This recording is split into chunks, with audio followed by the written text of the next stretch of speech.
Hello viewers, welcome back to my channel. आज हम NCERT के क्लास 10th की जो मैथमेटिक्स है उसका chapter number 9 some application of trigonometry, इसमें जो एग्जाम्पल दिया हुआ है एग्जाम्पल नंबर फर्स्ट उसको करेंगे आज हम। तो एग्जाम्पल नंबर फर्स्ट में क्या दिया हुआ, a tower stands vertically on the ground from a point of the ground which is 15 metres away from the tower. The angle of elevation of the top of the tower is found to be 60 degree. Find the height of the tower. यानी इस question का meaning क्या है कि कोई tower vertically खड़ा है ground पे। वर्टिकली क्या होता है, नीचे से ऊपर, ठीक है, यानी लंबवत, ठीक है। एक होता है हॉरिजेंटल, हॉरिजेंटल होता है ऐसे, यानी जमीन पे लेटा हुआ होता है, उसको बोलते हैं हॉरिजेंटल, ठीक है। हॉरिजेंटल या लंबवत बोलते हैं, वो क्या नाम है, ठीक है, क्षैतिज, सॉरी, क्या बोलते हैं हॉरिजेंटल को, क्षैतिज, और वर्टिकली होता है उसको बोलते हैं लंबवत। तो इन दोनों वर्ड, ये दोनों वर्ड वर्टिकली और हॉरिजेंटल, ये बार बार आपके ट्रिग्नोमेट्री के जो क्वेश्चन हैं उनमें आएंगे, तो इनका अच्छे से आपको मीनिंग पता होना चाहिए कि हॉरिजेंटल में तो क्या होगा आपका, हॉरिजेंटल में तो आपको लेटा हुआ होगा, वर्टिकली में आपका ऐसे खड़ा हुआ होगा, ठीक है। तो ये टावर ग्राउंड पे इस टाइप से खड़ा है, जैसे ये, ठीक है, क्या बोलते हैं इसको, वर्टिकली, ये टावर है ये, ठीक है, यहां से यहां तक, ये इसका टॉप है, यानी इसको बोलते हैं हिंदी में शिखर। ये होगा इसका फुट, यानी कहेंगे हिंदी में पाद, ठीक है। From a point of the ground, यानी ग्राउंड पे किसी कोई पॉइंट से, which is 15 metre away from the tower, जो कि टावर से, ग्राउंड पे एक टावर से 15 मीटर दूर कोई पॉइंट है, जैसे मान लो यहाँ पे कोई पॉइंट है, ठीक है, ग्राउंड है ये, ठीक है, ये 15 मीटर दूर पॉइंट है, ठीक है, ग्राउंड है। The angle of the elevation of the top of the tower is found to be 60। Angle of elevation, यानी इस पॉइंट से एंगल ऑफ एलिवेशन कितने का बन रहा है, 60 डिग्री का। कहाँ पे, इसके टॉप पे, यानी ये जो एंगल बनेगा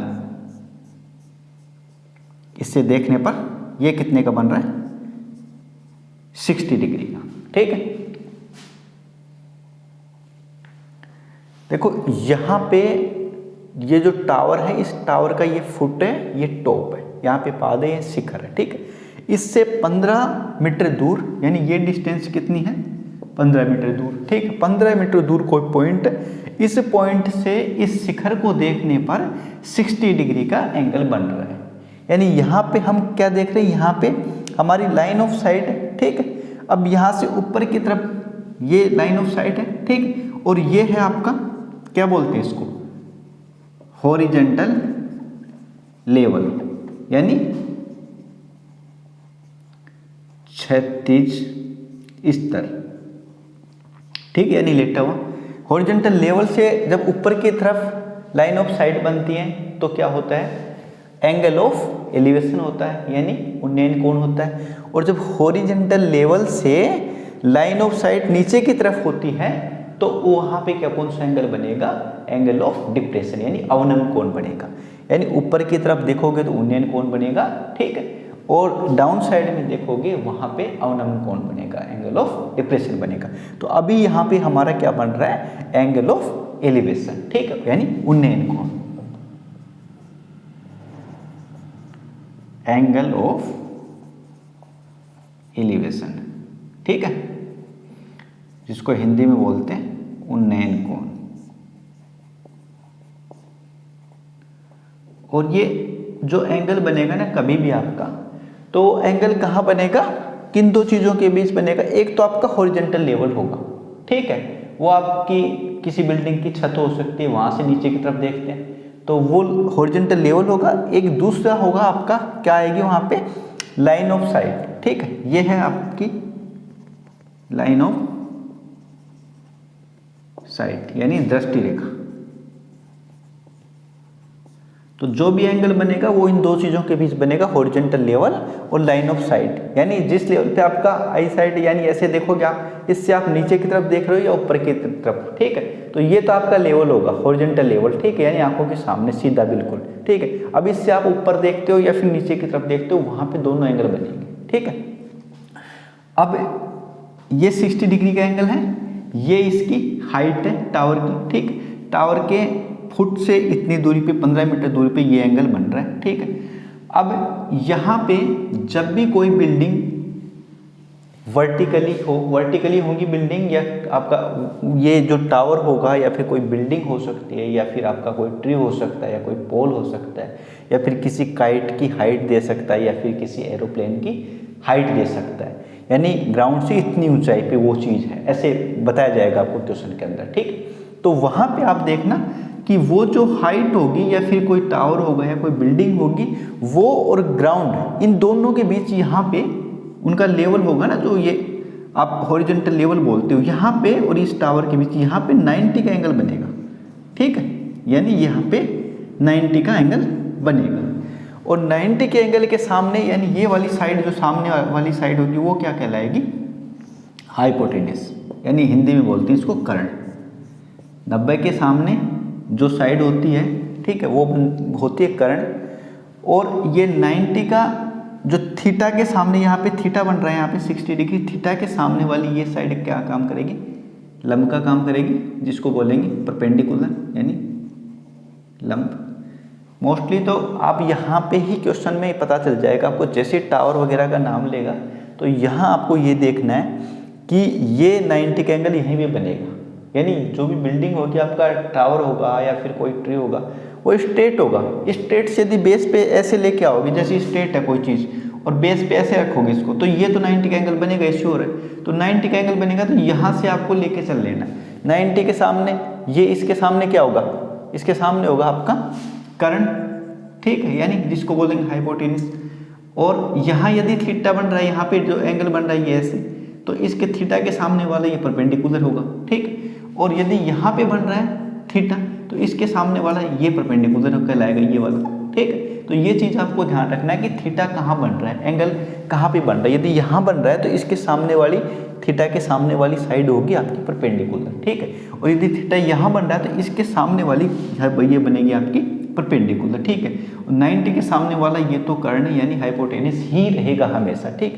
तो ये याद रखना आपको, ठीक है। करना क्या है, अब हमें ये वाली हाइट निकालनी है, कौन सी, ये टावर की हाइट, कि टावर की हाइट कितनी है। अब जब भी इस टाइप के कोई क्वेश्चन हो आपके हाइट एंड डिस्टेंस का, ठीक है, ट्रिग्नोमेट्री में, तो उसमें ये याद रखना आपको कि दो चीज़ें होंगी वहाँ पे, एक तो आपको दी हुई होगी, एक निकालनी है, ठीक है। हम हमेशा क्वेश्चन के अंदर उन दो चीज़ों को उठाएंगे, यानी एक जो दी हुई हमें गिवन है और एक जो निकालनी है, इन दो चीज़ों को लेके चलोगे क्वेश्चन का सोल्यूशन हो जाएगा आपका, ठीक है। अब कई बार क्या होता है कि एक चीज़ दे के इनमें से और बाकी 2 या 3 या 4 चीज़ पूछता है, ठीक है। तो हमें क्या करना है, पहले जो दी हुई उसको और एक जो निकालनी उसको निकालनी, उसके बाद दूसरी भी निकल जाएगी, तीसरी भी निकल जाएगी, ठीक है। तो इस वाले एग्जाम्पल में क्या करना है, हमें ये वाली निकालनी है, यानी ये लंब का काम कर रही है परपेंडिकुलर का, ठीक है। इन टावर की हाइट निकालनी है और ये दिया हुआ है हमें, ठीक है, ये हमें दिया हुआ है। अब देखो ये क्या है, लंब है और ये है आधार, ठीक। तो हमारे पास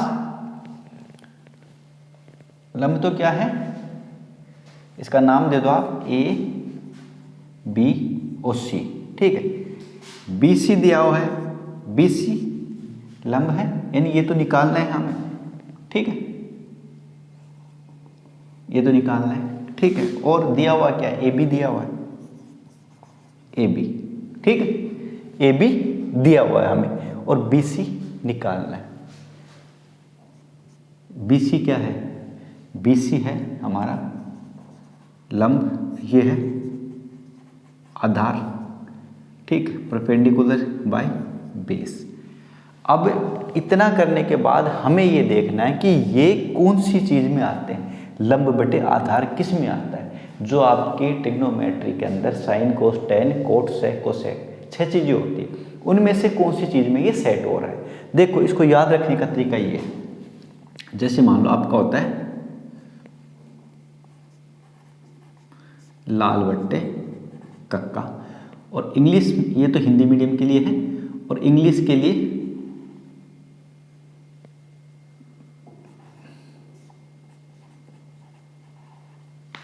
लाल बट्टे कक्का हिंदी वालों के लिए, इंग्लिश वालों के लिए पंडित बद्री प्रसाद हर हर बोले, ये याद रखना आपको, ठीक है। इसमें एल किसके होगा, एल बाई के किसके लिए होगा, साइन के लिए। यानी लंबटे कर्ण यदि कहीं पे आ गया तो उसमें जो एंगल लगेगा वो साइन के लिए काम करेगा, ठीक है। इसके बाद ये होता है कोस के लिए, ठीक है।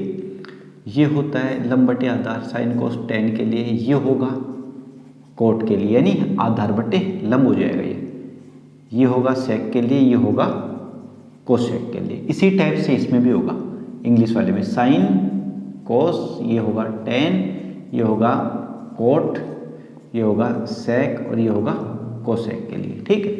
तो अब देखो P बाई बी हमारे पास क्या है, P बाई बी, तो ये साइन कोस टेन में चल रहा है ये, यानी टेन में जो ये एंगल बन रहा है ये टेन के लिए काम कर रहा है, यानी perpendicular by base, perpendicular by base है हमारे पास, लंब बटे आधार टेन के लिए, इसमें भी टेन के लिए, यानी दोनों सेम ही है ये, ठीक है। लेकिन ये हिंदी वालों के लिए इजी है, ये इंग्लिश वालों के लिए इस तरीके से आप यूज कर सकते हैं। P बाई बी क्या दे रखा है, इसकी वैल्यू रखेंगे, और ये किसके बराबर दे रखा है, ये दे रखा है आपका, जैसे आप लिखोगे B C by A B, ठीक है। परपेंडिकुलर बाई बेस क्या बन रहा है, 1060, यानी साइन कोस 10 था लंब बटे आधार इन परपेंडिकुलर बाई बेस आपका 10 बन रहा था, तो आप इसको 10 को लेके चलोगे, जितना डिग्री हो डिग्री रख दो आप यहाँ पे, ठीक है। आगे क्या है, बी सी की वैल्यू कितनी दे रखी है, बी सी की वैल्यू है हमारे पास h, ठीक है, यानी बी सी है h माना हमने इसके हाइट, ठीक है। ए बी की कितनी है, 15 मीटर, 15 रख दो, और 1060 की वैल्यू होती है √3, 1060 की वैल्यू होती है √3।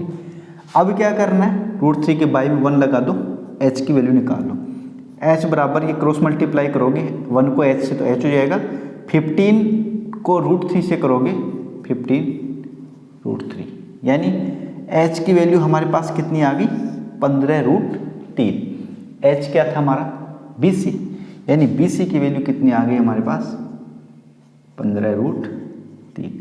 इस तरीके से आपको जो भी कोई दो चीज़ एक निकालनी एक दी हुई है, उन दोनों चीज़ों को उठा लो आप, और जितने डिग्री का एंगल दे रखा है वो एंगल कहाँ पे लगाना है, जो चीज़ें आप यहाँ से उठाओगे, यानी एक दी हुई है, क्या दी हुई है, लंब दे रखा है या फिर आधार दे रखा है या फिर कर्ण दे रखा है, कौन सी दी हुई है और कौन सी निकालनी, इन तीनों चीज़ों में से, ठीक है। उन दोनों चीज़ों को उठा लो, एक दी हुई है उसको, एक जो निकालनी है उसको, उन दोनों को लिखो बाय में, ठीक है।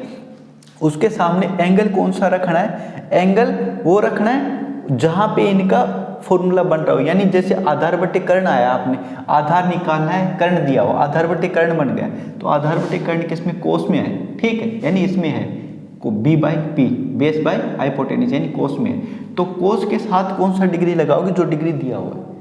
उसके बाद इस डिग्री की वैल्यू रख दो यहाँ पे, जैसे 1060 की वैल्यू √3 रखी मैंने, ठीक है, और BC की वैल्यू h है यहाँ पे, AB की वैल्यू 15 है, ठीक है। अब h, ठीक है, h रख दिया, इसकी वैल्यू AB की 15 थी, h की वैल्यू निकाली हमने 15 √3 आ गई, BC की वैल्यू, h बराबर क्या था, BC बराबर कितना, 15 √3, ये हमारा आंसर होगा।